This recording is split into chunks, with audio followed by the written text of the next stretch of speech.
kızlarını, kelinlerinden alар daima benim başımды sıkıp ber, benim başımdagı janagı sirkensini je bolbosa bitini mынтип sıkıp ber dep, mынтип başını tosa öğretken bir cumada bir 10 gün. Mına mынтип massaj kıla veriyoruz. Mına karаңыздар. Саламатсыздарбы, урматтуу менин көрөрмандарым? Амансыздарбы, эсенсиздерби?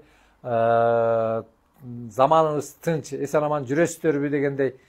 Men sizlerge bugün давлениянын өйдө жактынысын сүйлөп берейин деп атам. Себеби өткөндө биз бөйрөк давлениясы боюнча сүйлөгөнбүз. Көп кишилер кылып атат муну.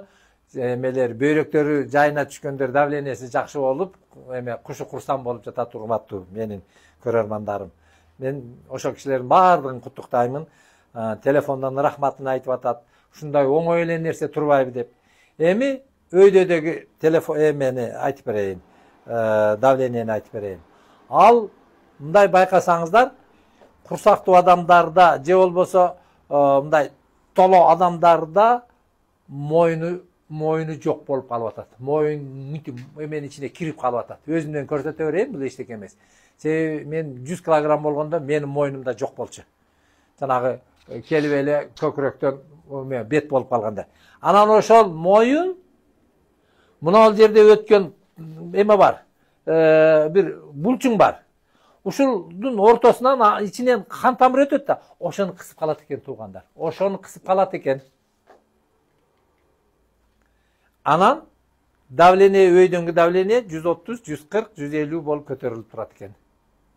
Эми мунан эмне кылып кутулабыз? Мунун эң оңой жолу мындай кылабыз. Колду момду алабыз. Башка момду кийгизебиз. Эми ушуну мына мынтип массаж кыла беребиз. Мына караңыздар. Мына эмне булчуң, мына.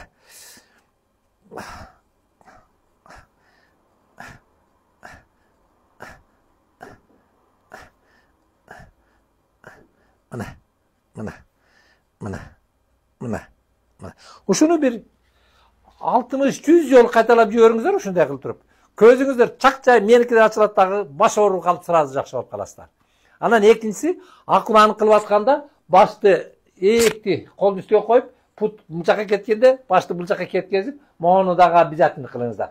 Ушул эки упражнение кылганда мына жери ачылып, булчуңдар бошоп, сиздин давлениеңиз нормалдашып калат. Эми карап туруңуздар. Мен бүгүн чачымды сиздерге көрсөтөйүн. Кыргыздын мурдагы ата бабаларыбызда давление деген, баш оору деген көйлө боло берген эмес.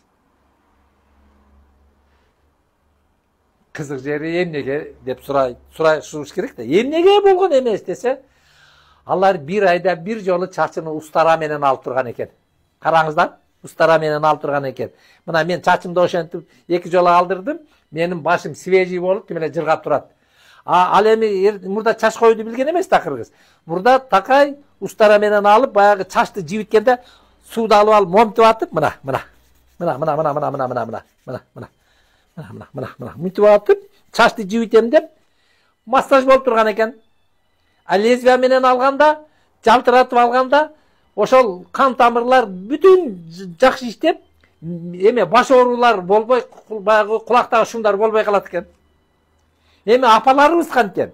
Апаларыбыздын да бир секрети болуп тур туугандар. Кыздарыны, келиндеринен алар дайыма менин башымды сыгып бер, менин башымдагы жанагы сиркенсини же болбосо битини мынтип сыгып бер деп, мынтип башыны тоса öğretкен bir жумада bir 10 күндө bir. Кээ бир келиндер айтат, апабыз burada биздин адел кылчу эле дейт, биз анан каччу элек дейт. Анан алар жалынып жалбарып, басып көрсө мынтип отуруп, точ ичине массаж кылып атып, алардын да балы жагы башы жакшы болуп жүрүптүр туугандар. Дагы бир секретти айтып берейин. Кыргыздын аялдарынын мойну баардыгы ак мөөрдүн мойнундай болгон. Узун мойун болгон. Ал түп-түз баскан алар, түп-түз баскан. Алар эмнеге десе, алар чачына чач багын асып алчу экен. Ал жерде эмнелерин асып алган, баягы зергер буюмдарыны, күмүштөрүнү асып алып, башы такай түп-түз жүрүптүр, момтуп жүрүптүр. Аларда эч качан мындай болбоптур. Мынтип жүрүптүр. Холка деген болбоптур аларда. Элечек кийгенде дагы башты түз алып жүргөн экен. Муну карабайсыздарбы? Жаратылыш эмне кылат? Жаратылыш дайыма адам үчүн кызмат кылган экен да. Жаратылыш эч качан адамды алдабайт экен туугандар. Биз өзүбүз эле башка методдорду таап, башка эме кылабыз деп отуруп эле өзүбүз жаратылышты бузуп анан кийин биз кыйналып атат экенбиз да.